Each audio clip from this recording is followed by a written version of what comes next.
Good morning friends, कैसे हैं आप सब लोग। आई होप आप लोगों ने सिविल इंजीनियरिंग की जो तैयारी है वो शुरू कर दी होगी और आप लोगों की इस तैयारी में आपको और बेहतर तरीके से तैयारी को मजबूत करने के लिए हम आपके लिए सिविल इंजीनियरिंग की क्लासेस लेकर आए हैं, जिसमें हमने अपना पहला 2 लेक्चर जो है वो बना लिया है। पहला दो जो लेक्चर है वो हमने अभी वीडियो यूट्यूब पे डाल दिया है। हमारा चैनल का नाम है रीजनिंग मस्ती बाय रोहित सर। रीजनिंग मस्ती बाय रोहित सर, आप इसमें जाकर वो दोनों वीडियो देखिए। वो वीडियो जो है आपको सीजी व्यापम और सीजी पीएससी दोनों के पॉइंट ऑफ व्यू से बहुत ज्यादा इंपॉर्टेंट है। ठीक है, आप ये ध्यान रखिएगा आप किस चीज की तैयारी कर रहे हैं और आपको एग्जाम क्रैक कैसे करना है, उसी के मुताबिक पढ़ा जाता है। हम ऑब्जेक्टिव एग्जाम की तैयारी कर रहे हैं, मैं ये चीज आपको एक बार और बोल चुका हूँ। देखिए, आप ऑब्जेक्टिव एग्जाम की तैयारी कर रहे हैं, ठीक है। ऑब्जेक्टिव एग्जाम मतलब आप ऑप्शनल बेस एग्जाम की तैयारी कर रहे हैं, ठीक है। उसमें आपके सामने ऑप्शन रहेंगे, तो आप अपने पढ़ने का तरीका ऐसे रखिए कि ऑप्शन यदि आपके सामने आ रहा है तो आपके तुरंत दिमाग में क्लिक कर जाए कि ये इनमें से कौन सा ऑप्शन सही होना चाहिए, ठीक है। तो ये हमारा आज का तीसरा लेक्चर है और मैं एक चीज आप लोगों को और बता देता हूँ कि हमारी जो है वो ऑनलाइन की क्लासेस जो है अभी चालू हो रही हैं और इसको हम ऑफलाइन में भी कन्वर्ट करेंगे धीरे से, ठीक है। ऑफलाइन की जो हमारी क्लास है वो 15 दिसंबर से चालू हो जाएगी। 15 दिसंबर से तो आप जो भी सिविल इंजीनियरिंग की तैयारी कर रहे हैं या करना चाहते हैं, ठीक है, और हमारे साथ जुड़िए और अपनी तैयारी को और बेहतर बनाइए। ठीक, चलिए ज्यादा समय ना लेते हुए मैं आप लोगों को आज का नया जो टॉपिक है उसको शुरू करते हैं, ठीक है। देखिए, सबसे पहले आप कोई भी चीज की यदि पढ़ाई शुरू कर रहे हैं तो ये जरूरी है आपके दिमाग में ये जरूर आना चाहिए कि हमने आज जो पढ़ा, ठीक है, आज हमने जितना पढ़ा वो पढ़ लिया। फिर कल हम जब दोबारा उसको पढ़ने बैठते हैं तो दोबारा जब पढ़ने बैठे तो आपने जो कल पढ़ा हुआ है उसको एक बार रिवाइज जरूर करना है, ठीक है। एक बार रिवाइज जरूर करना चाहिए, क्योंकि देखिए आप किसी चीज को बार बार पढ़ते रहेंगे ना तो आपके दिमाग में छप जाता है, ठीक है। चलिए आइए, तो सबसे पहले हमारा जो हम हमेशा करते आए हैं, हमेशा आगे भी करेंगे। सबसे पहले हम क्या करते हैं, जो पहले पढ़ा हुआ चीज है उसको रिवाइज करते हैं, ठीक है। चलिए, तो जो कल जो पढ़े थे, कल के जो हमारा जो लेक्चर था उसको सबसे पहले एक बार रिवाइज कर लेते हैं, उसके बाद आज का जो टॉपिक है वो स्टार्ट करेंगे, ठीक। चलिए आइए,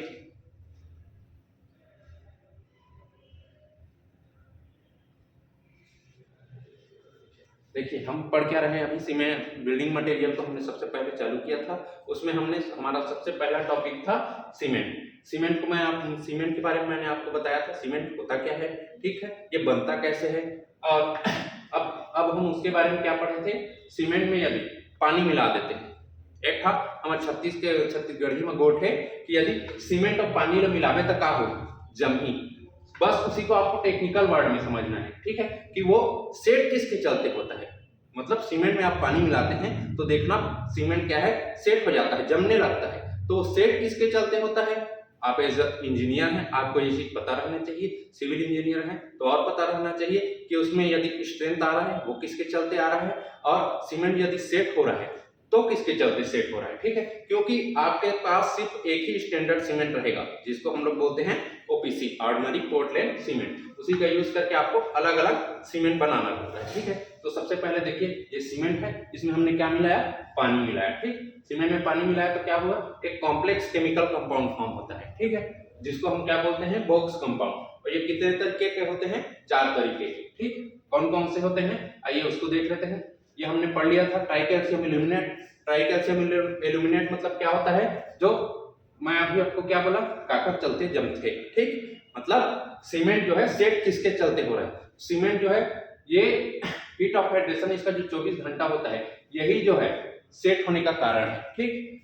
कौन सा, ट्राइकैल्शियम एल्यूमिनेट। ट्राइकैल्शियम एल्यूमिनेट जो सीमेंट का सेट होने सबसे पहले सेट होने का कारण है वो यही है। और ये सीमेंट में सबसे पहला कंपाउंड है जो सबसे पहले फॉर्म होता है within 24 hours in addition of water, ठीक। उसके बाद हमने पढ़ा था मैक्सिमम हाइड्रेशन होता है। उसके बाद हम लोगों ने पढ़ा था कि इसका ये रिस्पॉन्सिबल क्या क्या चलते होता है, ठीक है, जिसमें हमने क्या क्या पढ़ा था, फ्लैश सेटिंग या फिर क्विक सेटिंग, और उसके बाद पढ़ा था डेवलपमेंट ऑफ क्रैक, उसके बाद साउंडनेस पढ़ा था।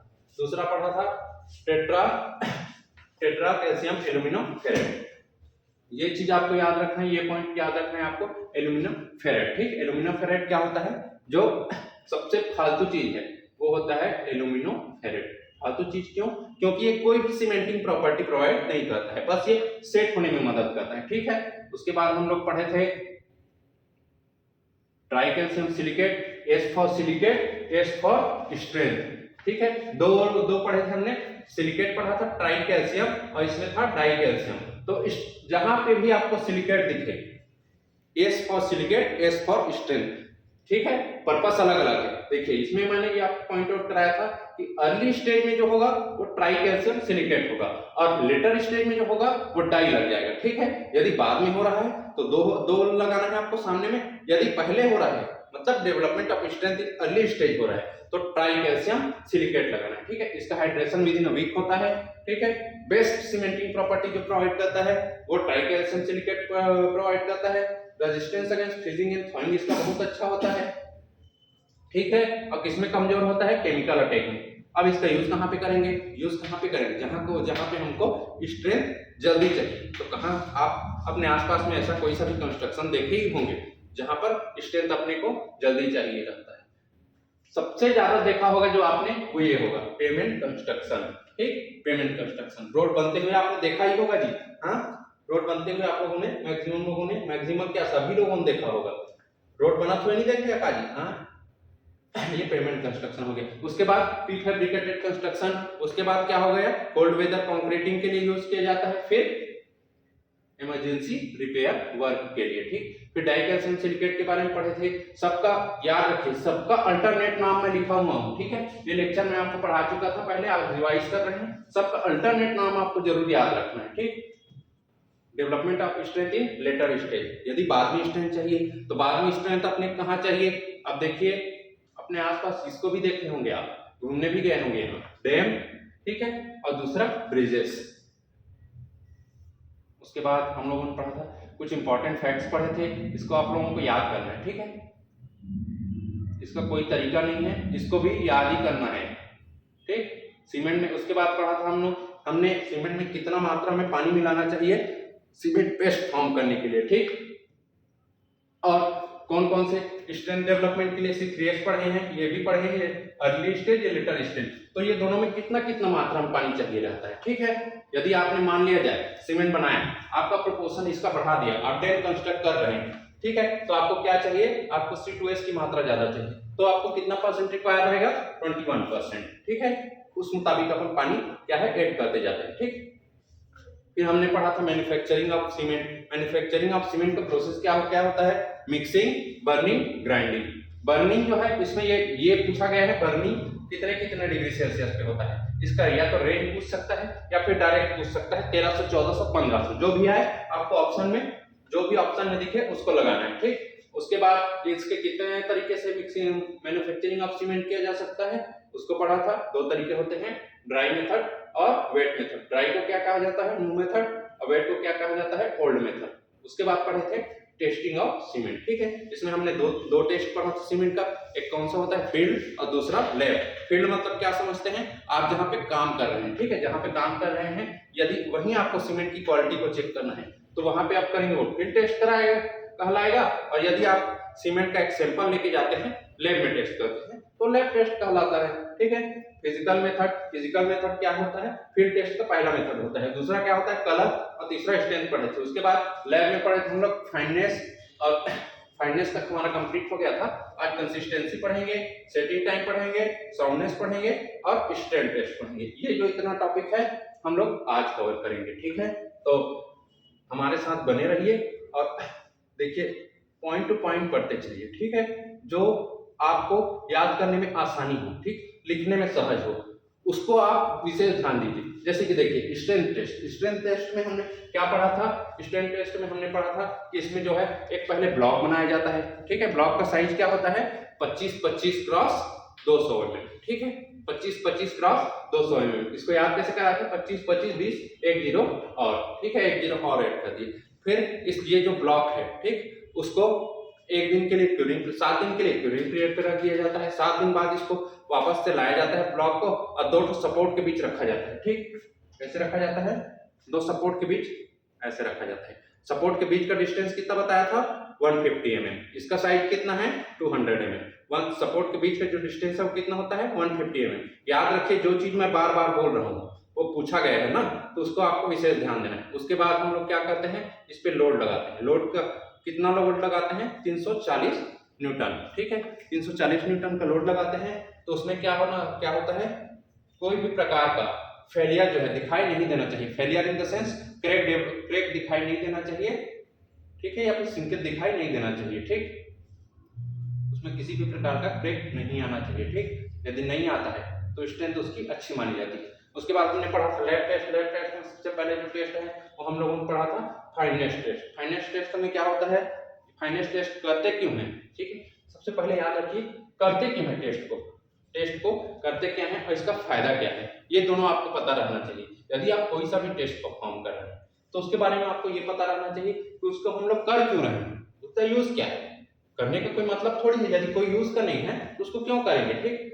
तो इस फाइनेस टेस्ट में हमने सबसे पहले पढ़ा था कि इसका जो किया क्यों जाता है, to check the proper grinding को चेक करने के लिए किया जाता है, ठीक है। उससे होता क्या है, उससे क्या होता है, यदि सीमेंट आपका अच्छा ग्राइंड है मतलब अच्छा पीसा हुआ है, ठीक है, तो उससे क्या होगा, रेट ऑफ गेन ऑफ अच्छा क्या होगा, रेट ऑफ हाइड्रेशन बहुत अच्छा रहेगा, मतलब जल्दी होगा। रेट ऑफ हाइड्रेशन क्या होता है, इंक्रीज अच्छा रहता है, मतलब ज्यादा रहता है, ठीक है, रेट ऑफ हाइड्रेशन ज्यादा रहता है। रेट ऑफ हाइड्रेशन ज्यादा होने से क्या होता है, rate of gain of strength जो है वो अच्छा रहता है। Rate of gain of strength in the sense क्या होता है कि सीमेंट आपका स्ट्रेंथ जो है वो जल्दी प्रोवाइड करेगा, ठीक है। स्ट्रेंथ ज्यादा नहीं, याद रखिए ज्यादा नहीं, जल्दी प्रोवाइड करेगा, ठीक। इसको इस टेस्ट को परफॉर्म करने के कितने मेथड होते हैं, 3 मेथड होते हैं। क्या क्या होता है, सीयू होता है, एक तो सीयू एनालिसिस, दूसरा होता है एयर परमिबिलिटी, और तीसरा पढ़े थे सेडिमेंटेशन एनालिसिस। सेडिमेंटेशन एनालिसिस को क्या और नाम से बुलाया जाता है, वो क्या है, वेंगर टर्बिडिटी मेथड। इसका आप लोगों को सेडिमेंटेशन एनालिसिस या फिर वेंगर टर्बिडिटी मेथड जो है उसका आप लोगों को केवल नाम याद रखना है, ठीक है। अपने को पढ़ना किसके बारे में है, एक तो सी मेथड के बारे में और दूसरा एयर परमिबिलिटी मेथड के बारे में, ठीक।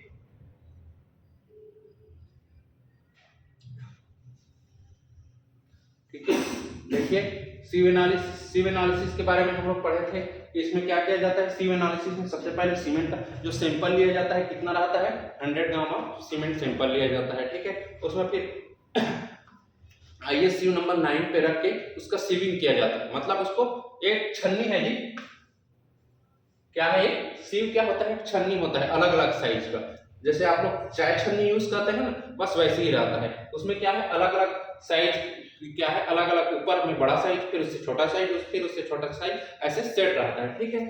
तो ये क्या होता है, छन्नी होता है। इसमें 100 ग्राम सीमेंट सैंपल लेते हैं। उसके बाद सीमेंट सैंपल को आईएससीयू नंबर 9, सीयू नंबर 9 मतलब क्या होता है, 90 माइक्रोन का उसका साइज होता है, उसमें लेते हैं 15 मिनट तक सीविंग करते हैं। यदि जो रेसिड्यू है वो 10% से ज्यादा नहीं बचना चाहिए, ठीक है। सीव के ऊपर जो रेसिड्यू है वो कितना 10% से ज्यादा नहीं बचना चाहिए। किसके लिए है वो स्टैंडर्ड, जो मानक पैमाना है वो ओपीसी के लिए, ठीक। फिर हम लोगों ने एयर परमिबिलिटी टेस्ट, इसको भी पढ़ लिया था। एयर परमिबिलिटी टेस्ट अपन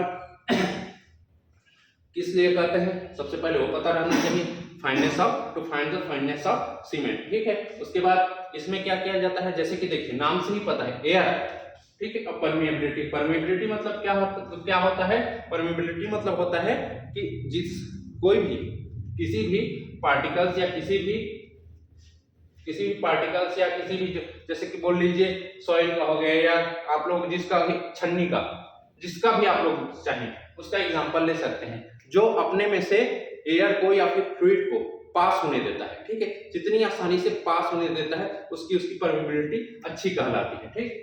इसके बारे में क्या पढ़ा था, इसमें क्या होता है, सबसे पहले सीमेंट का बेड बनाया जाता है।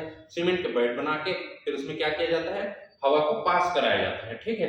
हवा को पास कराया जाता है, जिसको रिप्रेजेंट किस टर्म में किया जाता है, स्पेसिफिक सरफेस एरिया के टर्म में, ठीक है। और सरफेस एरिया को डिनोट कैसे करते हैं, स्पेसिफिक सरफेस एरिया को स्पेसिफिक लगा है मतलब ये समझ जाइए कुछ ना कुछ तो का तो रेशियो होगा, ठीक है। In terms of per unit volume, in terms of per unit weight, कुछ को भी वो रिप्रेजेंट करेगा। तो स्पेसिफिक सरफेस एरिया क्या से डिनोट किया जाता है, surface area per unit weight, ठीक है, या फिर सेंटीमीटर स्क्वायर पर ग्राम, ठीक है। ओपीसी का जो सरफेस एरिया है वो कितना से कम नहीं होना चाहिए, लेस देन 4000, इससे कम नहीं होना चाहिए, ठीक है, 4000 से कम नहीं होना चाहिए, should not be less than लिखा रहना चाहिए, ठीक है। उसके बाद कंसिस्टेंसी, उसके बाद जो हम टेस्ट आज पढ़ेंगे वो कंसिस्टेंसी टेस्ट को पढ़ेंगे, ठीक है। चलिए आइए कंसिस्टेंसी टेस्ट को पढ़ते हैं, कंसिस्टेंसी टेस्ट को परफॉर्म करते हैं, ठीक है।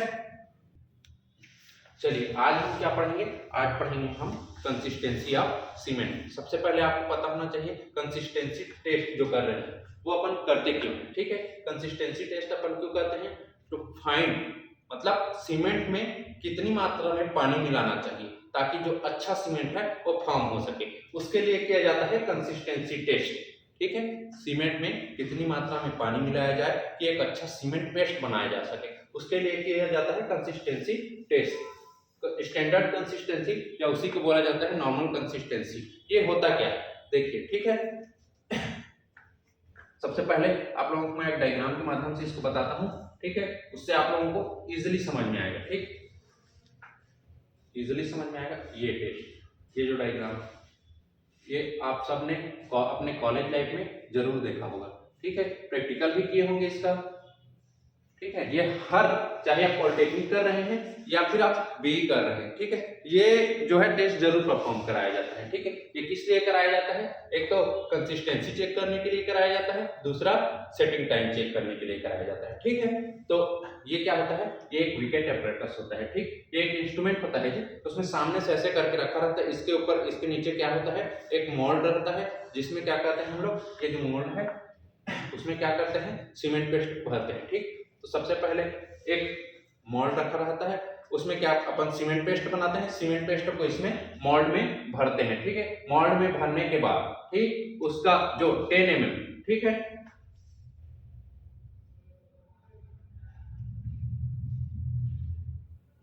10 mm का जो है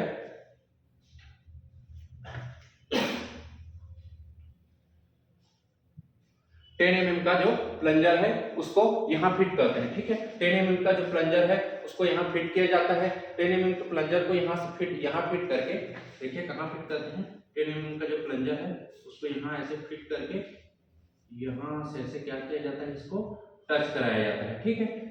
सीमेंट के सरफेस से क्या किया जाता है, टच कराया जाता है, उसके बाद इसको फ्रीली छोड़ दिया जाता है, ठीक है। फ्रीली छोड़ने पर यदि ये टॉप से 33 से 35 mm या फिर बॉटम से 5 से 7 mm, ठीक है, बॉटम से कितना 5 to 7 mm यदि पेनिट्रेट हो जाए तो ये माना जाता है कि उसमें जो वाटर की जो मात्रा मिलाई गई है या पानी की जो मात्रा मिलाई गई है वो सही है, उसी को स्टैंडर्ड कंसिस्टेंसी माना जाता है ऑफ सीमेंट पेस्ट, जिसको किससे डिनोट किया जाता है, उसको डिनोट किया जाता है P से, ठीक है।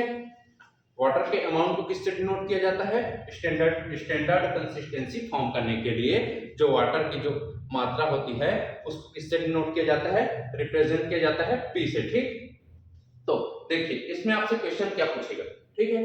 देखिए हम लोग एग्जाम की तैयारी कर रहे हैं, एग्जाम में क्वेश्चन किस तरीके से फ्रेम होता है वो हमको बहुत अच्छे से आना चाहिए, ठीक है। सबसे पहले इसका आपको साइज पता रहना चाहिए, ठीक, इसका साइज कितना होता है, ये 10 mm होता है, 10 mm प्लंजर, ठीक है, 10 mm प्लंजर होता है, ठीक। इसका नाम क्या होता है, ये होता है प्लंजर, ठीक, प्लंजर, इसको क्या बोला जाता है, 10 mm प्लंजर या विकेट प्लंजर जो बोला जाएगा, यदि दिया रहेगा ऑप्शन में कंसिस्टेंसी परफॉर्म करने के लिए जो विकेट प्लंजर यूज किया जाता है उसका डाया क्या होता है, ठीक। एक क्वेश्चन ये बन सकता है, दूसरा बन सकता है की कंसिस्टेंसी टेस्ट परफॉर्म करने के लिए जो नीडल यूज किया जाता है उसको क्या बोलते हैं, उसको क्या बोलते हैं, प्लंजर, ठीक है। उसका डाया कितना होता है 10 mm। एक इसका साइज पूछ सकता है, ये कितना होता है, हाइट कितना होता है इसका 80 mm, हाइट कितना होता है 40 mm और जो डाया है वो होता है 80 mm, ठीक है। उसके बाद जैसा कि मैं आपको बताया, देखिए उसी चीज को आप यहाँ लिखे हैं कि देखिए, चलिए देखिए वही चीज लिखा हुआ है, ठीक, प्लंजर डाया 10 mm कहां से, टॉप से 33 या फिर 33 से 35 के बीच में यदि पेनिट्रेट हो जा रहा है, ठीक, तो उसको क्या माना जाता है, स्टैंडर्ड कंसिस्टेंसी ऑफ सीमेंट, या फिर बॉटम से, ये दोनों को आपको याद रखना है ना, याद रखिए ये दोनों को आपको याद रखना है,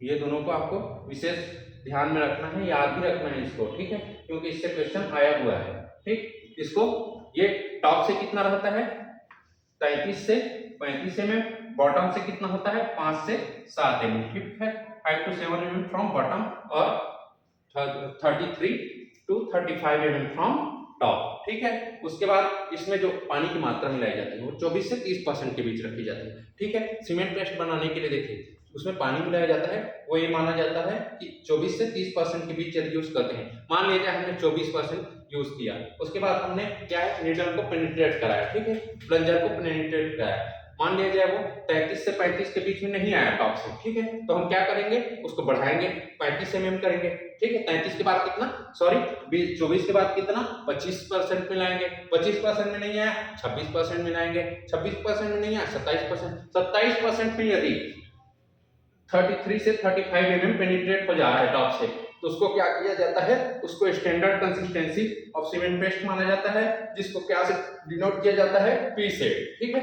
देखिए अब इसमें क्वेश्चन क्या क्या आपको याद रखना है, इसमें याद क्या क्या रखना है, मैं क्वेश्चन कराऊंगा, ठीक है, हम सब चीज का क्वेश्चन करेंगे। ऑब्जेक्टिव क्वेश्चन मतलब आपके जब तक सीजी व्यापम में जो क्वेश्चन आए हुए हैं, सीजीपीएससी में जो आए हैं, एसएससी जेई में जो क्वेश्चन आए हैं, सबको हम कवर करते हुए चलेंगे, ठीक है।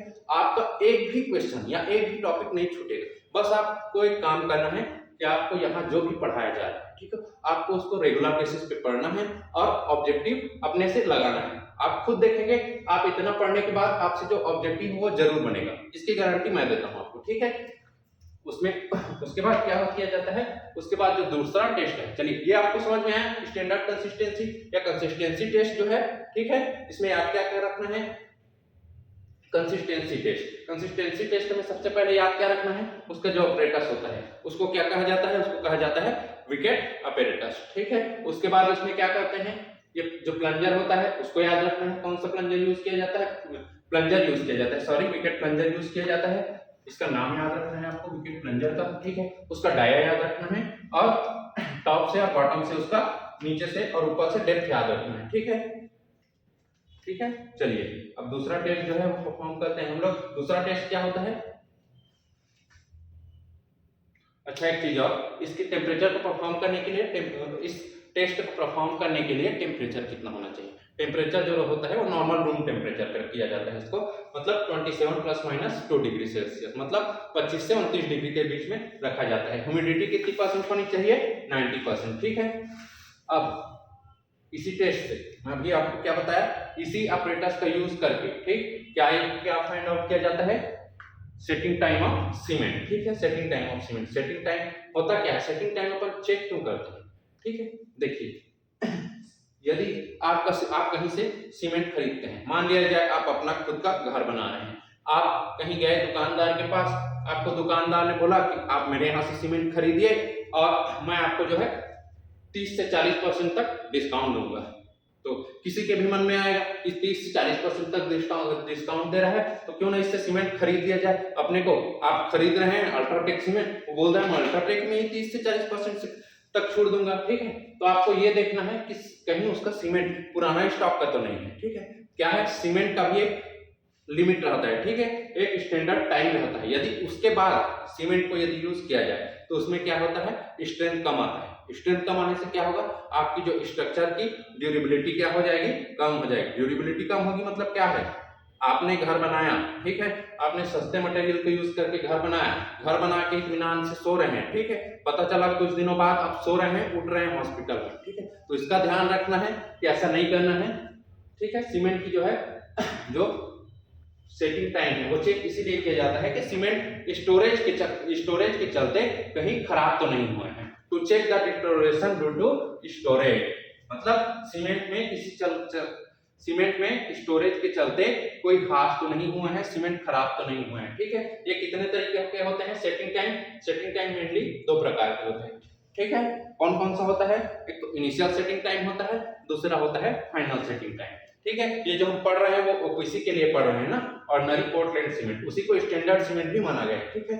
तो सबसे पहले आईएसटी परफॉर्म करने के लिए क्या यूज किया जाता है, आईएसटी का डिफाइन कैसे करते हैं। आईएसटी मतलब इसका क्या मतलब है, इसका मतलब है initial setting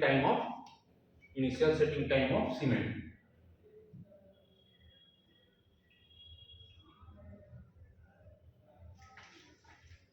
initial setting time of cement, ठीक है। ये क्या होता है,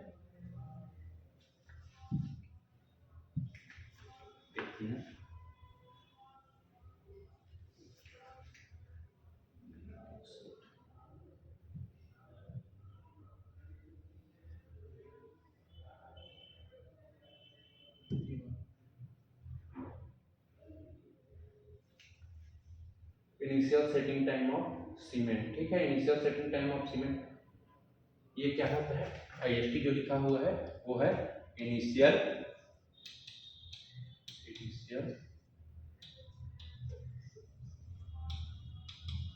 setting time, initial setting time. इसको आसान भाषा में पढ़ें तो इसका क्या मतलब होता है, आपने सीमेंट में जब पानी मिलाया, मतलब जब सीमेंट पेस्ट फॉर्म किया, तो सीमेंट पेस्ट कितना जल्दी जमना शुरू होता है, ठीक है। मतलब उसको टेक्निकल टर्म में क्या कहा जाता है, when cement start losing its plasticity, मतलब आसान भाषा में सीमेंट जब जमना शुरू होता है, ठीक है। जब जमना शुरू होता है उसी कहा जाता है initial setting time of cement. तो इसको क्या लिखेंगे, सीमेंट स्टार्ट, देखिए इस वर्ड को आपको विशेष ध्यान रखना है ना, cement starts losing its plasticity, ठीक। अब फाइनल सेटिंग टाइम क्या होता है, जब सीमेंट फाइनल मतलब कंप्लीट हो गया, ठीक है। ये मेरा फाइनल एग्जाम है, इसके बाद मेरे को एग्जाम नहीं देना पड़ेगा, उसका मतलब क्या है कि ये आपका आखिरी एग्जाम है। उसी तरह सीमेंट का ये क्या है, लास्ट स्टेज है। इसके बाद क्या होता है, सीमेंट पूरी तरीके से सेट हो जाता है, ठीक। तो फाइनल सेटिंग टाइम में आपको क्या याद रखना है, finish, when cement finishes it's losing its plasticity, ठीक है, या when cement completely loses it's plasticity, उसको कहा जाता है फाइनल सेटिंग टाइम, ठीक है। इनिशियल सेटिंग टाइम परफॉर्म करने के लिए जो सीमेंट पेस्ट बनाया जाता है उसमें जो वाटर की मात्रा रहती है वो कितनी रहती है, 0.85 पी, 0.85 पी। इसमें पी क्या जो होता है, पी क्या होता है, वो क्या होता है, मैं आपको पहले ही बताया था कंसिस्टेंसी टेस्ट में पी क्या होता है करके, ठीक है। पी क्या होता है, स्टैंडर्ड कंसिस्टेंसी पेस्ट बनाने के लिए जो अपने को वाटर की रिक्वायरमेंट होती है उसी को डिनोट किया जाता है पी से, ठीक। इसमें क्या किया जाता है, इसमें भी विकेट अपरेटस का यूज किया जाता है, ठीक है, विकेट अपरेटस का यूज किया जाता है। इसमें क्या किया जाता है, विकेट अपरेटस का यूज किया जाता है, ठीक है। इसको से इसमें जो पानी की मात्रा है वो अलग रहती है, बाकी इसको परफॉर्म सेम कंसिस्टेंसी की तरह ही किया जाता है। इसमें जो यूज किया जाता है, ठीक है, इसमें जो यूज किया जाता है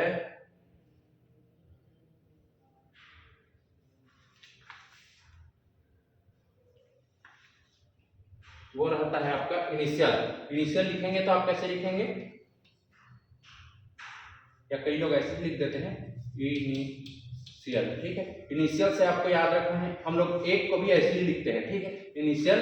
तो 1 mm का जो है स्क्वायर नीडल जो है इसमें यूज किया जाता है, क्या के लिए, initial setting time of cement find out करने के लिए जो नीडल यूज किया जाता है उसका साइज कितना होता है, 1 mm। 1 mm यहाँ पे लिख लीजिए, 1 mm का जो स्क्वायर नीडल है वो यूज किया जाता है, वो यहाँ पे फिर से यहाँ से पे ऐसे करके लगाया जाता है, फिर सीमेंट पेस्ट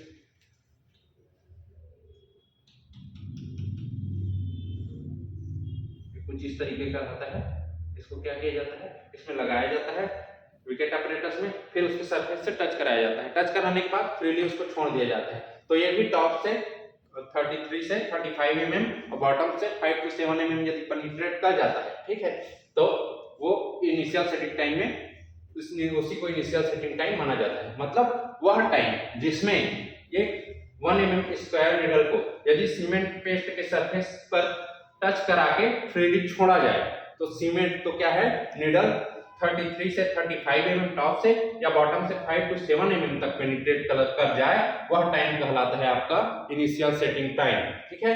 क्या होता है, वह टाइम जिसमें स्क्वायर नीडल को यदि विकेट ऑपरेटर्स की सहायता से सीमेंट पेस्ट के सरफेस पर टच कराया जाए और उसको फ्रीली छोड़ दिया जाए, ठीक है। तो सीमेंट टॉप से 33 से 35 mm या बॉटम से 5 to 7 mm यदि पेनिट्रेट कर जा रहा है तो उसको कहा जाता है initial setting time of cement. Initial setting time find out करने के लिए या क्या यूज किया जाता है, विकेट अपरेटस यूज किया जाता है। ठीक, इसमें क्वेश्चन क्या फॉर्म होगा, इसमें क्वेश्चन यही फॉर्म होगा, सबसे पहले तो क्या इंस्ट्रूमेंट यूज किया जाता है, तो विकेट अपरेटस यूज किया जाता है। ठीक, कौन सा साइज का नीडल यूज किया जाता है, तो 1 mm स्क्वायर नीडल ना, याद रखिए 1 mm स्क्वायर नीडल, इसको याद रखिए। इसमें जो initial setting time find out करने के लिए जो है पानी की मात्रा जो होती है, ठीक है, पानी की जो मात्रा होती है वो कितनी होनी चाहिए, 0.85 p, ये पूछा जाता है। ठीक है, इनिशियल सेटिंग टाइम होता कितना है वो भी पूछा गया हुआ है। ठीक है, इनिशियल सेटिंग टाइम कितना होता है वो पूछा गया है। ठीक, चलिए उसी को यहाँ हम लोग देख लेते हैं। ठीक, देखिए यही सब चीज आपको लिखा हुआ मिलेगा। ठीक, ये अमाउंट ऑफ वाटर, ठीक है, टॉप से 33 से 35 तो बॉटम से 5 से 7 mm पेनिट्रेट हो जाए। Final setting time, final setting time क्या होता है, वह टाइम जिसमें जो है कॉलर, वह टाइम जिसमें कॉलर यदि सीमेंट पेस्ट पे टच कराया जाता है, अब कॉलर अपना निशान ना छोड़े किंतु निडल अपना निशान छोड़े, उस समय को कहा जाता है final setting time of cement. ठीक है, चलिए यही चीज लिखा हुआ है, देखिए final setting time is the time at which annular ring does not showing impression over the cement mold but needle do it। needle क्या करे, अपना निशान छोड़े, लेकिन जो अच्छा एक चीज और जो final setting time find out करने के लिए जो यूज किया जाता है, ठीक है, final setting time find out करने के लिए जो यूज किया जाता है,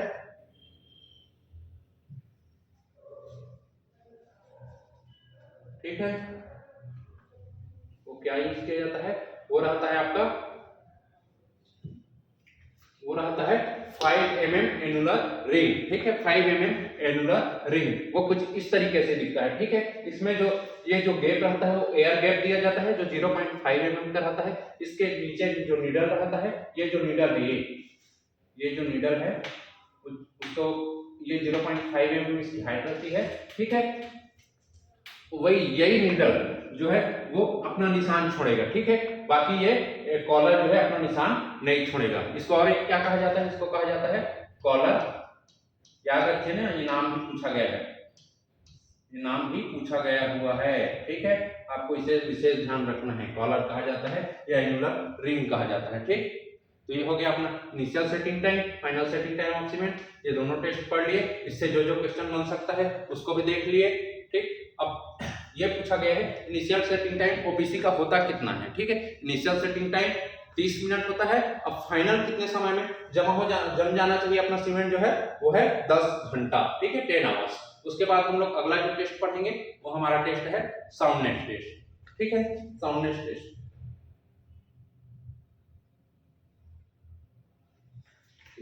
साउंडनेस टेस्ट अपन पढ़ते क्यों है। ठीक है, चलिए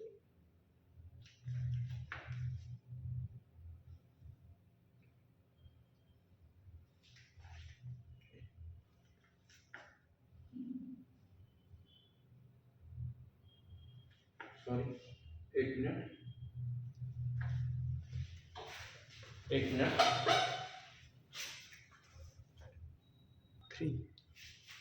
चलिए साउंडनेस टेस्ट, जो अगला टेस्ट है हमारा वो क्या है, साउंडनेस टेस्ट। साउंडनेस टेस्ट अपन करते क्यों हैं। ठीक है, साउंडनेस टेस्ट अपन क्यों करते हैं और इससे क्या होता है वो पता करते हैं। ठीक है, साउंडनेस टेस्ट देखिए, यदि आपने सीमेंट को कहीं पे सेट करा दिया है, ठीक है, यदि सीमेंट सेट हो गया है उसके बाद सीमेंट में किसी प्रकार का वॉल्यूम चेंज नहीं होना चाहिए। वॉल्यूम चेंज होने से क्या मतलब है, मेरा मतलब है सीमेंट यदि आपने कहीं पे सीमेंट पेस्ट बना के उसको जमा कर दिया है, ठीक है, सीमेंट जम गया है, उसके बाद या तो फैलाना नहीं चाहिए या फिर सिकुड़ना नहीं चाहिए। उससे क्या होगा, फैलेगा या सिकुड़ेगा तो चांसेस ऑफ क्रैक डेवलपमेंट होंगे। ठीक है, तो इसी को फाइंड आउट करने के लिए जो किया जाता है वो किया जाता है साउंडनेस टेस्ट ऑफ सीमेंट। ठीक है, तो यदि किसी प्रकार का वॉल्यूम चेंज नहीं होना चाहिए, ठीक है, यदि वॉल्यूम चेंज होगा तो क्रैक डेवलप हो जाएगा। ठीक है, क्रैक डेवलप होगा तो क्या होगा, आपकी ड्यूरेबिलिटी कम हो जाएगी। ठीक, इसको साउंडनेस को अपन चेक कैसे कैसे करते हैं। साउंडनेस पहले आता किसके किसके चलते हैं, ठीक है। सीमेंट में जो साउंडनेस अनसाउंडनेस आता है,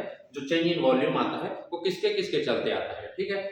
सबसे पहले लाइम के चलते, दूसरा आता है मैग्नीशिया के चलते और सल्फर के चलते। ठीक, हमने पढ़ा हुआ था, मैं जब आपको सबसे पहले इंग्रेडिएंट्स पढ़ाया था तब बताया था कि लाइम और मैग्नीशिया और सल्फर के चलते जो है इसमें अनसाउंडनेस आता है सीमेंट में। ठीक है, तो लाइम के चलते जो आता है उसको हम कैसे चेक करते हैं, उसके लिए जो अपरेटस यूज किया जाता है या जो मेथड यूज किया जाता है उसको कहा जाता है ली चैटलियर अपरेटस। ठीक है, मैग्नीशिया के चलते जो आता है उसको कहा जाता है, इंस्ट्रूमेंट जो यूज किया जाता है मैग्नीशिया के चलते जो वॉल्यूम चेंज होता है उसको मेजर करने के लिए जो अपरेटस यूज किया जाता है उसको कहा जाता है ऑटोक्लेव। और सल्फर के चलते जो चेंज इन वॉल्यूम होता है उसको मेजर करने के लिए अभी तक कोई इंस्ट्रूमेंट नहीं बना है। ठीक है, ठीक है, सल्फर के चलते जो चेंज इन वॉल्यूम होता है उसको मेजर करने के लिए अभी तक कोई इंस्ट्रूमेंट नहीं बनाया गया है। ठीक है, तो इससे एक क्वेश्चन भी फ्रेम हो सकता है कि किसके चलते वॉल्यूम जो है चेंज इन वॉल्यूम को मेजर नहीं किया जा सकता, तो सल्फर के चलते। लाइम के चलते जो चेंज इन वॉल्यूम होता है उसको, ठीक है, ऑब्जेक्टिव क्वेश्चन में ये पूछा गया है। ठीक है, और आगे भी पूछ सकता है कि लाइम के चलते जो चेंज इन वॉल्यूम होता है उसको किस अपरेटस से यूज किया जाता है, तो आपको क्या लगाना है, ली चैटलियर अपरेटस। ली चैटलियर अपरेटस यूज क्यों किया जाता है, ठीक है, आपको देखिए क्वेश्चन वही रहता है, अलग अलग तरीके से उसको पूछा जाता है। ली चैटलियर अपरेटस यूज क्यों किया जाता है, तो to find the soundness of cement. ठीक है, साउंडनेस ऑफ सीमेंट किसके चलते यूज किया जाता है, लाइम के चलते, ऑटोक्लेव, मैग्नीशिया के चलते। ठीक है, सब साउंडनेस को फाइंड आउट करने के लिए किए जाते हैं। सबसे पहले पढ़ते हैं हम लोग ली चैटलियर अपरेटस के बारे में। ठीक है, ली चैटलियर अपरेटस होता क्या है, ये छोटा सा सिलेंडरिकल स्प्लिट होता है, ठीक, जिसकी डाया और हाइट जो है 30 mm की होती है। देखिए ये क्या होता है, एक छोटा सा स्मॉल सिलेंड्रिकल स्प्लिट होता है जिसकी डाया और हाइट 30 mm। ये याद रखिए, ये जो डाया है ये जो हाइट है ये दोनों पूछा गया है ना, तो आपको इसको विशेष ध्यान रखना है। ठीक है, आपको इसको अच्छे से मार्क कर लीजिए, इसको स्टार मार्क कर लीजिए। ठीक है, ये पूछा गया हुआ क्वेश्चन है। ठीक,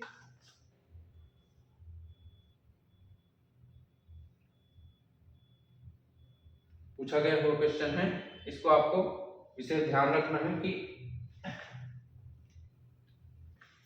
इसका जो डाया होता है वो कितना होता है, 30 mm होता है। हाइट जो होती है वो कितनी होती है, 30 mm। और जो ये इंडिकेटर नाम लगा होता है इसमें, जो कि इंडिकेट करता है चेंज इन वॉल्यूम को, उसकी लेंथ कितनी होती है, लेंथ होती है 165 mm। ठीक है, इसमें क्या किया जाता है, सबसे पहले एक सीमेंट, याद रखिए सिलेंड्रिकल जो स्प्लिट होता है वो टॉप एंड बॉटम से ओपन रहता है। ठीक, इसको परफॉर्म कैसे किया जाता है, सबसे पहले सीमेंट पेस्ट बनाया जाता है। सीमेंट पेस्ट बनाने के लिए जो पानी की मात्रा है वो कितनी रहनी चाहिए, इसमें 0.78 p। ठीक है, ये किस चीज के लिए फाइंड आउट, ये किस चीज के लिए किया जाता है, साउंडनेस। ठीक है, यहाँ पे लिखता हूं आपको साउंडनेस। साउंडनेस से क्या याद रखना है आपको, 7। देखिए ये चीज ना बहुत कंफ्यूजिंग रहता है। ठीक है, एग्जाम में आपको बहुत कंफ्यूज करेगा, वो पूछेगा यदि साउंडनेस के लिए अमाउंट जो वाटर यूज किया जाता है वो कितना होता है करके, तो आप 0.78 भी पढ़े रहेंगे और 0.85 भी पढ़े रहेंगे, तो आपको डिफरेंस कैसे करना है। ठीक है, तो देखिए यहाँ से 8 से होता है साउंडनेस और 7 भी स्टार्ट होता है, इसको 0.78 को यदि लिखें तो 7 ऐसे लिखेंगे, तो ये किससे स्टार्ट हो रहा है, 7 से। ठीक है, तो आपको ऐसे कुछ ना कुछ ट्रिक बना के आपको याद रखना बहुत जरूरी है, क्योंकि पूछना तो ऑब्जेक्टिव ही है। ठीक है, तो अपने को ऑब्जेक्टिव दिमाग में क्लिक करना चाहिए। ठीक, साउंडनेस टेस्ट करने के लिए किया जाता है, इसकी जिसमें जो सीमेंट पेस्ट बनाया जाता है उसमें 0.78 p जो है अमाउंट ऑफ वाटर ऐड किया जाता है। उसके बाद सीमेंट पेस्ट को, जो स्प्लिट सिलेंडर है उसमें पहले कांच का प्लेट इसको नीचे रखते हैं, उसके बाद सीमेंट पेस्ट को इसमें भरा जाता है। ठीक है, इसमें सीमेंट पेस्ट को जो है भरा जाता है।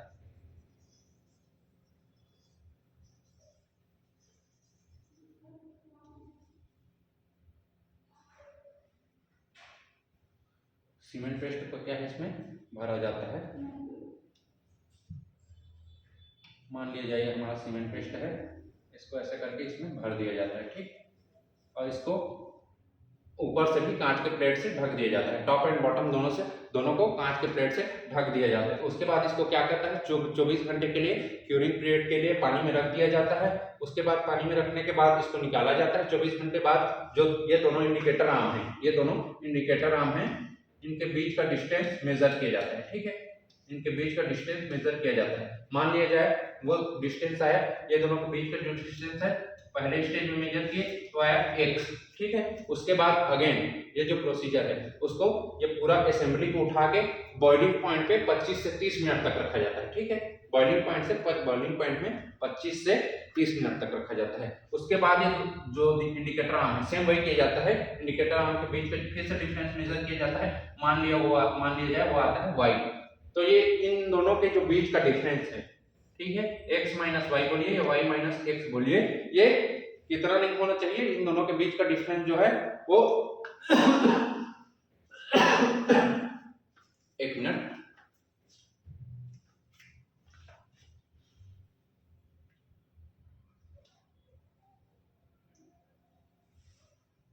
इन दोनों के जो बीच का डिफरेंस है वो 10% से ज्यादा नहीं होना चाहिए, ठीक है। इन दोनों के बीच का डिफरेंस जो है 10% से ज्यादा नहीं होना चाहिए, ठीक। यही चीज आपको लिखा हुआ मिलेगा यहाँ पे, देखिए, ठीक है। डाया हाइट कितना रहना चाहिए, इसमें सीमेंट पेस्ट को स्प्रेड सिलेंडर भरा जाता है। उसके बाद क्यूरिंग कितने 24 घंटे या फिर 1 डे। उसके बाद उनकी इंडिकेटर आर्म के बीच का जो डिस्टेंस मेजर किया जाता है वो x रहता है, ठीक है। असेंबली को दोबारा बॉइलिंग पॉइंट पे गर्म किया जाता है 25 से 30 मिनट तक। के जो डिस्टेंस है वो मेजर किया जाता है, डिस्टेंस कितना परसेंट से 10% से ज्यादा नहीं होना चाहिए ओपीसी के लिए, ठीक। ये हो गया लाइन के चलते जो आता है जिसको मेजर करते हैं ली चैटियर में, वो टेस्ट। अगला जो टेस्ट पढ़ेंगे हम लोग ऑटोक्लेव, जो किसके चलते आता है, ऑटोक्लेव आता है आपका ड्यू टू मैग्नीशिया, ठीक। Unsoundness due to magnesia is find out by, ठीक है। तो आपको क्या लगाना है, ऑटोक्लेव, ठीक है। Autoclave is used for which purpose, अब क्या लगाना है, to find the soundness of cement, ठीक। ऐसे क्वेश्चन पूछा जाता है। आपको पढ़ते समय ये ध्यान रखना चाहिए कि ये कैसे क्वेश्चन और फ्रेम कर सकता है, ठीक है। उससे क्या होगा, आपका जो दिमाग है वो ब्रॉड होगा, ठीक है, आपके सोचने की जो शक्ति है वो बढ़ेगी। तो आपको इस पे फोकस करना चाहिए कि क्वेश्चन कहाँ से फ्रेम हो सकते हैं, अभी तक कहाँ से हुए हैं। सबसे पहले तो क्वेश्चन उठा के देखिए कि कहाँ से ज्यादा क्वेश्चन पूछा जा रहा है। सीमेंट में हर टॉपिक से क्वेश्चन पूछा गया है, तो हम किसी चीज को स्किप नहीं करेंगे। देखिए, आप यदि पढ़ाई शुरू करते हैं तो सबसे पहले आपके अंदर धैर्य रखना जरूरी है, ठीक है। आपके अंदर धीरज होना चाहिए, ठीक। आपको धैर्य रखना पड़ेगा। आप कोई एक दिन या एक हफ्ते या एक महीने में एग्जाम क्रैक नहीं कर सकते हैं, ठीक है। आपको थोड़ा अच्छे से टाइम देना पड़ेगा, और पढ़ाई अपनी थोड़ी बहुत अच्छे से करनी पड़ेगी। आपको सबसे ज्यादा जरूरी है वो है धैर्य रखिए, पढ़ाई करते चलिए, पढ़ाई को एंजॉय कीजिए, अपना जो एंजॉयमेंट कर रहे हैं उसको भी करते चलिए, ठीक है। पढ़ाई कीजिए, उसके साथ जो भी करना है करिए, लेकिन पढ़ाई कंटिन्यू करिए, ठीक है। लाइफ में क्या है, सिर्फ पढ़ाई नहीं होना चाहिए। लाइफ में देखिए, जीवन आगे जीने के लिए नहीं, जीवन जो है क्या है, अभी जीने के लिए है, ठीक है। तो आप क्या कीजिए, पढ़ाई भी अच्छे से कीजिए, अपने फ्रेंड्स लोगों से मिलिए, घूमिए फिरिए, उससे क्या है आपका दिमाग जो है खुलता है, ठीक है। आप जितना चीज रोड में सीख सकते हैं, ठीक है, अपने दोस्तों के साथ सीख सकते हैं या फिर कहीं पे बैठ के बाहर लोगों से मिलजुल के सीख सकते हैं, उतना आपको किताब नहीं सिखाएगा, ठीक। तो ये चीज आपको विशेष ध्यान रखना है कि हमको पढ़ाई भी करना है और आपको अपना स्किल भी डेवलप करते हुए चलना है, ठीक है। तो अनसाउंडनेस ड्यू टू मैग्नीशिया जो आता है उसको ऑटोक्लेव से मेजर किया जाता है। इसमें जो मोल्ड बनाया जाता है, ठीक है, मोल्ड, उसका साइज क्या होता है, मोल्ड का साइज होता है 25-25 और 20 जीरो और 1 जीरो और, ठीक है। मैं आपको कैसे बताया था, 25-25 20 25-25 20 और 1 जीरो और ऐड कर दीजिए 25-25। उसके बाद कैसे याद करने का तरीका क्या बताया था, 25-25 एक और पढ़ेंगे स्ट्रेंथ में, ठीक है, और 20, उसके बाद 1 जीरो उसमें और ऐड किया थे। तो हम जब ऑटोक्लेव में पढ़ेंगे अनसाउंडनेस प्रॉपर्टी तो उसमें 1 जीरो और ऐड कर देना है, ठीक है। या फिर आपको ऐसे एस बनाना है, उसी को कंप्लीट कर देना है, ठीक। आप ऐसे एस बनाइए, साउंडनेस के लिए टेस्ट कर रहे हैं 25-25, यहीं पे कंफ्यूजिंग होगा 280 है कि 200 है करके, तो आप एस फॉर साउंडनेस होता है, एस फॉर साउंडनेस यहाँ पे 2 लिखिए, ये तो कंफर्म है। आप कंफ्यूज हो रहे हैं 280 है कि 200 है, तो एस बनाइए, उसके बाद 0 लिखिए, एस को कंप्लीटली कर दीजिए, ये हो गया 280। ठीक, ऐसे आपको याद रखना है। ठीक, इसमें क्या किया जाता है, एक ब्लॉक बनाया जाता है, एक क्यूब बनाया जाता है, उसके बाद ये जो मोल्ड है, सॉरी जो मोल्ड बनाया जाता है या जो ब्लॉक बनाया जाता है उसको ऑटोक्लेव में रखा जाता है। ऑटोक्लेव में रख के इस पे 21 kg पर सेंटीमीटर स्क्वायर का गेज प्रेशर लगाया जाता है और उसकी जो है स्ट्रेंथ, उसकी जो साउंडनेस चेक की जाती है। यदि 21 kg पर सेंटीमीटर स्क्वायर का जो गेज प्रेशर लगा रहे हैं वो कंटिन्यू 3 घंटे तक लगाया गया है, तो उसके किसी भी साइड से जो किसी भी साइड का जो लेंथ है या जो वॉल्यूम है 0.8% से ज्यादा नहीं है, तो उसका जो साउंडनेस है वो सही माना जाता है। ठीक है, मतलब इसमें फर्दर चेंज इन वॉल्यूम नहीं होगा। ठीक, ये हो गया अनसाउंडनेस ड्यू टू मैग्नीशिया। ठीक, अब हम पढ़ते हैं अगला टेस्ट हमारा स्ट्रेंथ टेस्ट। ठीक है, ये हमारा आज का आखिरी टॉपिक होगा। स्ट्रेंथ टेस्ट में हम क्या पढ़ते हैं, due to compressive strength test और टेंसाइल स्ट्रेंथ टेस्ट। ये टेस्ट कितने तरीके के होते हैं, ये मेनली 2 प्रकार के होते हैं। कौन कौन से होते हैं, कंप्रेसिव स्ट्रेंथ टेस्ट और टेंसाइल स्ट्रेंथ टेस्ट। ठीक है, याद रखिए, कंप्रेसिव स्ट्रेंथ टेस्ट और टेंसाइल स्ट्रेंथ टेस्ट। ठीक, कंप्रेसिव स्ट्रेंथ टेस्ट परफॉर्म क्यों करते हैं, कंप्रेसिव स्ट्रेंथ को चेक करने के लिए कंप्रेसिव स्ट्रेंथ टेस्ट किया जाता है। टेंसाइल स्ट्रेंथ टेस्ट क्यों परफॉर्म करते हैं, टेंसाइल स्ट्रेंथ को फाइंड आउट करने के लिए। इसमें सबसे ज्यादा जरूरी है वो ये टेस्ट है। ठीक है, टेंसाइल स्ट्रेंथ से अभी तक उतना पूछा नहीं गया है, लेकिन कंप्रेसिव स्ट्रेंथ से एग्जाम में बार बार पूछा गया है। ठीक है, कंप्रेसिव स्ट्रेंथ, ठीक, इसमें क्या किया जाता है, सबसे पहले मोर्टार बनाया जाता है। ठीक है, मोर्टार बनाने के लिए जो सीमेंट और सैंड का रेशियो लिया जाता है वो रहता है आपका 1:3, और इसमें जो सैंड यूज किया गया है, याद रखिए, ये जो सैंड यूज किया गया है उसको एनॉर सैंड बोला गया है, एनॉर सैंड। ठीक, जो सैंड यूज किया गया है उसको क्या कहा गया है, एनॉर सैंड। एनॉर सैंड से क्या है, ये एक सैंड का नाम है, ये और कुछ नहीं है।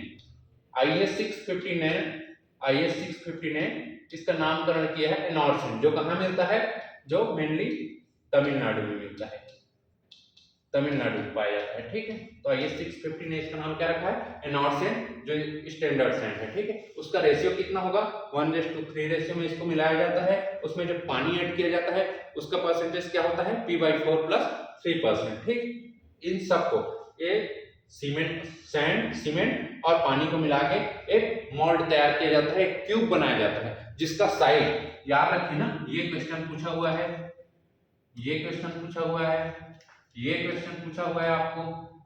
ठीक है, हर एक टॉपिक, हर एक पॉइंट जो हमने लिखा हुआ है वहां, उससे एक ना एक बार क्वेश्चन जरूर आया है। ठीक है, तो आप सब पॉइंट को उतना ही इंपॉर्टेंट देकर पढ़िए। ठीक, तो ये 70.6 mm का क्यूब बनाया जाता है। ये कितने नंबर ऑफ सैंपल होते हैं, ये 3 ऐसे क्यूब बनाए जाते हैं। ठीक है, 3 ऐसे क्यूब बनाए जाते हैं। उसके बाद उसको UTM, इसमें UTM यूनिवर्सल टेस्टिंग मशीन, इसमें रखा जाता है और इसके ऊपर लोड अप्लाई किया जाता है।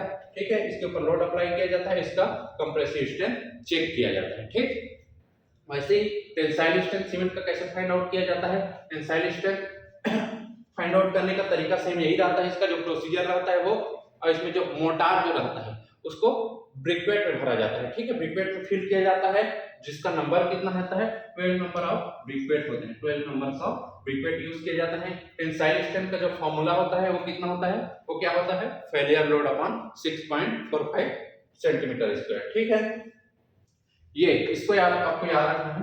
इन जनरल जो सीमेंट का टेंसाइल स्ट्रेंथ होता है, इन जनरल जो सीमेंट का टेंसाइल स्ट्रेंथ होता है वो कितना होता है, 10 से 15% ऑफ कंप्रेसिव स्ट्रेंथ। मतलब अपना जो सीमेंट है वो मेनली किसके लिए डिजाइन किया जाता है, वो किया जाता है कंप्रेसिव स्ट्रेंथ के लिए। ठीक, सीमेंट किसके लिए बनाया जाता है, to bear the compressive strength. Tensile strength देखिए इसके कंपेयर में कुछ भी नहीं रहता है। ठीक, एक जो टेबल है उसको आपको याद रखना है, इस सीमेंट का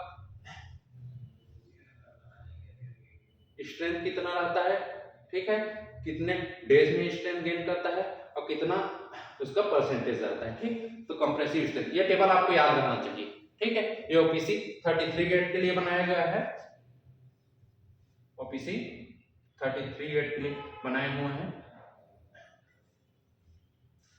33 ग्रेड बोलने का क्या मतलब है, यदि हम किसी चीज को 33 बोल रहे हैं ग्रेड को, तो उसका क्या मतलब है, उसका मतलब ये है कि 28 दिन बाद उसकी जो स्ट्रेंथ है वो 28 दिन बाद सीमेंट की जो स्ट्रेंथ है वो 33 MPa या 33 न्यूटन पर mm² हो जाएगी।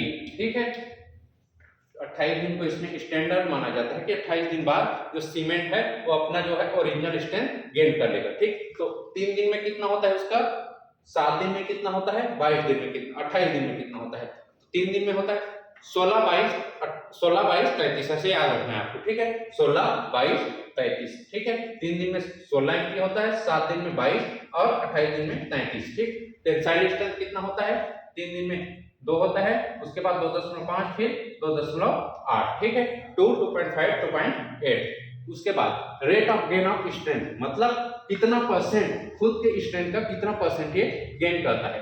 तो एक दिन में जो है करता है वो 16% गेन करता है। ठीक है, 3 दिन में करता है वो लगभग 40% गेन कर लेता है। ठीक है, 7 दिन में जो गेन करता है वो 65 to 70%, इन जनरल 67% माना गया है। 14 दिन में 90% और 28 दिन में लगभग 99 से अपना जो है 100% ये स्टैंडर्ड माना गया है वो गेन कर लेगा। ठीक, अब इसमें क्वेश्चन कैसे पूछा जाएगा, ratio of 7 days to 28 days compressive strength of cement. तो आपको क्या याद रखना है, 7 डेज में कितना होता है 2/3 या 67% या 65 से 70% के बीच जो भी आपका दिया रहेगा। ठीक, उसको आपको टिक लगा के आना है। ठीक, और ये पूछेगा 3 days to 28 days, 3 days to 14 days। यदि आपको ये टेबल याद है, 3 से 14 दिन के पूछा तो 40/90 कर दीजिए। ठीक है, 40/90 कर दीजिए। ठीक, वो आपका आंसर आ जाएगा। ठीक, तो ये टेबल आपको याद रहना चाहिए। देखिए क्वेश्चन जो पूछे जाते हैं इसी तरीके से क्वेश्चन पूछे जाते हैं। ठीक, आप एक बार सिलेबस उठाइए, सिलेबस उठाकर देखिए उसमें क्या क्या पढ़ना है, उसके बाद आप क्वेश्चन पेपर उठाइए। ठीक, क्वेश्चन पेपर उठा के देखिए कि किस तरह से क्वेश्चन फ्रेम किए जा रहे हैं। ठीक, और आपको पढ़ना क्या है। ठीक, उसके बाद आपको पता चलेगा कि यहाँ पे जो क्लासेस हो रही हैं वो आपके लिए कितनी फायदेमंद है। ठीक है, तो आप इस चीज का ध्यान रखिए, आप वही चीज को अभी देखिए, समय कम है तो उस चीज को मैक्सिमम कवर करने की कोशिश कीजिए जो आपके एग्जाम में पूछा गया है या जिसके चांसेस ज्यादा है पूछा जाने के। हम आपको सब चीज कवर कराएंगे। ठीक है, आपको हड़बड़ाना नहीं है, बस हमारे साथ क्लास में बने रहना है। ठीक, उसके बाद जो लास्ट टेस्ट है, ये फाइनल टेस्ट है, ये chemical composition test of cement. ठीक, यहाँ से टेस्ट अपना जो है खत्म हो जाएगा। इसके बाद हम अगला जो टॉपिक पढ़ेंगे वो वेरियस टाइप्स ऑफ सीमेंट पढ़ेंगे, उसको हम लोग अगले लेक्चर में पढ़ेंगे। ठीक है, देखिए chemical composition test of cement, ये क्या होता है केमिकल कंपोजिशन टेस्ट सीमेंट का।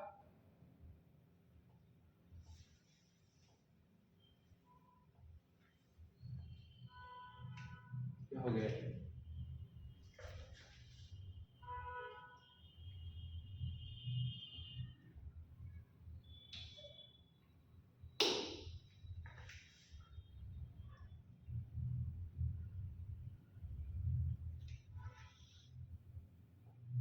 एक मिनट, क्या हो जा रहा है जी, नए जमाने का चोचला नया नाटक। देखिए ठीक है, हाँ चलिए। ठीक, केमिकल कंपोजिशन जो टेस्ट होता है उसमें आपको सिर्फ एक ही चीज याद रखना है, इसमें रहता है lime saturation factor. Lime saturation factor जो क्या हो, वो क्या होता है, ratio of lime to that of silica, alumina and और iron oxide. Ratio of lime, ratio of, it is the ratio of lime to silica, alumina and iron oxide, ये इसका रेंज पूछा गया है। ये कितना होना चाहिए, 0.66 से कम नहीं होना चाहिए और 1.02 से ज्यादा नहीं होना चाहिए। ठीक है, बस इतना ही पूछा गया है इससे, यही चीज आपको याद रखना है। ठीक है, 0.66 कम नहीं होना चाहिए और 1.02 से ज्यादा नहीं होना चाहिए। इसमें याद क्या रखना है, लाइम सेचुरेशन फैक्टर का जो वैल्यू है कितने कितने के बीच में नहीं करेगा, 0.66 से 1.02 के बीच में। ठीक, लाई करेगा, ठीक। या अलग तरीके से पूछना चाहे तो ये पूछ सकता है ratio of line to that of silica. तो आपको क्या लगाना है, इन दोनों के बीच में जो भी रहेगा उसको आपको लगाना है, ठीक है। चलिए देखिए आज की क्लास हम यहीं पे खत्म करते हैं, ठीक। अब हम लोगों की जो ऑफलाइन क्लासेस है वो यहाँ बिलासपुर में गांधी चौक के पास गुप्ता मोबाइल है। गुप्ता मोबाइल के फर्स्ट फ्लोर में नालंदा एकेडमी है, वहां पे लगना चालू हो जाएगा 15 तारीख को। तो आप जो भी इंटरेस्टेड हैं सिविल इंजीनियरिंग की क्लासेस लेने में, ठीक है, सिविल इंजीनियरिंग क्लासेस लेने में, वो यहाँ आइए, हमसे जुड़िए। मैं आप गारंटी देता हूँ ये क्लास आपके लिए बहुत फायदेमंद रहेगा, ठीक है। ये एक बार आप क्लास करके देखिए, आपको बहुत फायदा मिलेगा, ठीक। जो आप, क्योंकि यहाँ पे वही चीज पढ़ाया जा रहा है तो एग्जाम में आपसे पूछा जाएगा, ठीक है। चलिए धन्यवाद। और एक चीज हम ये बताना भूल गए थे कि हमारी जो आज की क्लासेस है वो फिर से रीजनिंग मस्ती बाय रोहित सर नाम के चैनल में डाल दिया जाएगा। आप जाइए वहां पे, चैनल पे वीडियो देखिए, चैनल को लाइक कीजिए, सब्सक्राइब कीजिए, ठीक है। धन्यवाद।